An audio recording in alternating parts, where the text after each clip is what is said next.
Okay, let's dive right into this explainer and unpack the truly fascinating evolution of social justice. We're going to trace this concept all the way from ancient philosophical dialogues right up to today's most pressing policy debates. It's a topic that evokes some seriously passionate responses, and well, for good reason. It fundamentally shapes how we all live together. Here's our roadmap for today. First, we'll look at the meaning of justice. Then, the 3 principles of justice. Third, ensuring fair distribution. Fourth, we'll explore the veil of ignorance. And finally, number 5, markets versus state intervention. All right, part 1, the meaning of justice. Specifically, how our intuition measures up against public life. You know, it's kind of fascinating to compare justice to love. Both evoke these incredibly passionate responses, and honestly, nobody actively hates justice, just like nobody hates love. But there is a really vital distinction here. Love is an aspect of our personal relationships. It's for a few people we know very intimately. Justice, on the other hand, concerns our public life. It dictates exactly how our society is ordered and the rules by which social goods and duties get distributed among millions of different people. To really wrap our heads around this, let's take a quick trip back to ancient Greece, 4th century BC Athens, to be exact. In Plato's famous book, The Republic, we run into this timeless, brilliant question posed by a young guy named Glaucon. He basically asks, look, if someone can twist the rules, dodge taxes, lie, and totally get away with it to serve their own interests, why be just at all? I mean, if unjust people seem to be doing way better in life, why shouldn't we all just be a little unjust? It's a famous challenge because it forces us to look right at the selfish tendencies of human nature. Glaucon is pointing out that people often think getting away with injustice is inherently good for them, while suffering from it is evil. And because nobody wants to be on the receiving end of someone else's injustice, they reluctantly agree to make laws. But Socrates, well, his response is absolutely brilliant. He tells Glaucon to hold on a second. If everyone were to be unjust, if every single person just manipulated the rules for their own selfish interests, nobody would actually win. No one would be secure. So the crucial takeaway from Socrates is that true justice isn't just about what you can personally gain, it's a mutual survival mechanism. Just like a doctor is focused on the well-being of their patients, a just society has to be concerned with the well-being of all its people, making sure everyone gets their due. Moving right along to part 2, 3 principles of justice.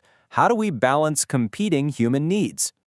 Building on philosopher Immanuel Kant's idea that every single human possesses inherent dignity, we need to look at how modern society tries to give people their due.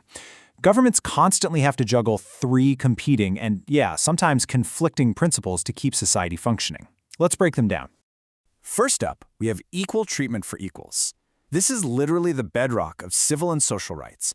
It's the baseline rule saying discrimination has absolutely no place in fair compensation.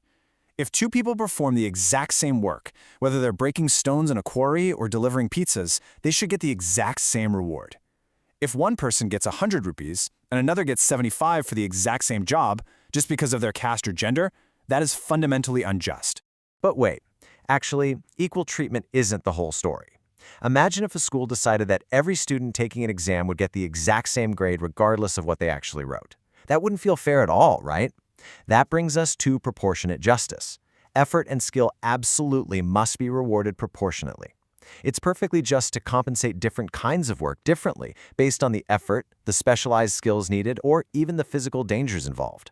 It's why society rightfully pays miners or police officers differently than, say, someone working at a desk. Okay, so what happens when equal treatment isn't fair? That brings us to the third piece of the puzzle, the recognition of special needs. This principle acknowledges that treating fundamentally unequal people equally can actually create a profoundly unjust society. If you treat someone who has been deprived of basic necessities exactly the same as someone sitting on vast resources, the result isn't equality, it's a highly unequal society. Let's make this concrete with a standardized exam.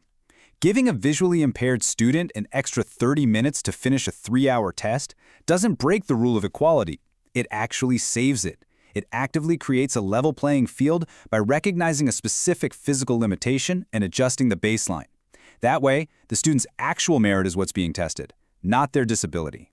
Which leads us to part 3, ensuring fair distribution, creating a level playing field. So, achieving true social justice. It takes way more than just writing fair laws on a piece of paper. Governments have to actively ensure some basic equality of life conditions. For example, the Constitution of India formally abolished the practice of untouchability to ensure that marginalized castes had actual access to temples, jobs, and basic things like water. State governments have also used land reforms to redistribute resources. But as you can imagine, deciding exactly how to redistribute those resources often sparks some incredibly fierce disagreements. All right, part 4, the veil of ignorance. This is a brilliant thought experiment by philosopher John Rawls. This is probably the climax of our explainer, a mental tool designed to short-circuit our natural biases. Rawls calls it the veil of ignorance. He asks you to completely erase your identity.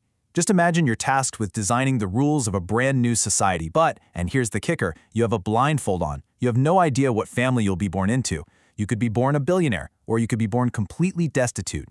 You don't know your caste, your health status, or what talents you might have. By using this framework, Rawls proves something pretty incredible. You don't have to be some selfless moral hero to design a fair society. Because you don't know where you'll end up, sheer rational self-interest takes over. You're going to naturally look at society from the perspective of the worst off. Because, hey, you might end up being the worst off. So you'll rationally choose rules that guarantee basic education, health, and shelter for everyone, just to cover yourself in case you land at the bottom of the ladder. And finally, part 5, markets versus state intervention. The modern policy clash.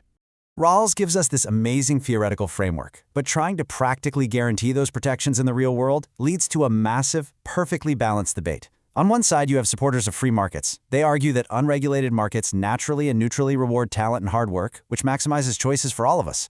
But on the other side, advocates for state intervention argue that the government absolutely has to step in to provide a basic minimum standard of living, especially when markets fail, like taking care of the sick or building schools in remote areas where it's just not profitable to do so. The crux of the argument for state intervention is that without a government safety net, the folks who are already wealthy just accumulate more power, while the vulnerable are left completely behind. Private businesses naturally go where the profit is, right? If providing cheap, high-quality healthcare or education to the rural poor doesn't make money, the market just won't provide it, which fundamentally denies those people equal opportunity. Ultimately, the whole point of these debates is captured perfectly by B.R. Ambedkar in this powerful quote. Whether you lean more toward market efficiency or state protections, the end goal of justice is to dissolve deep social divisions.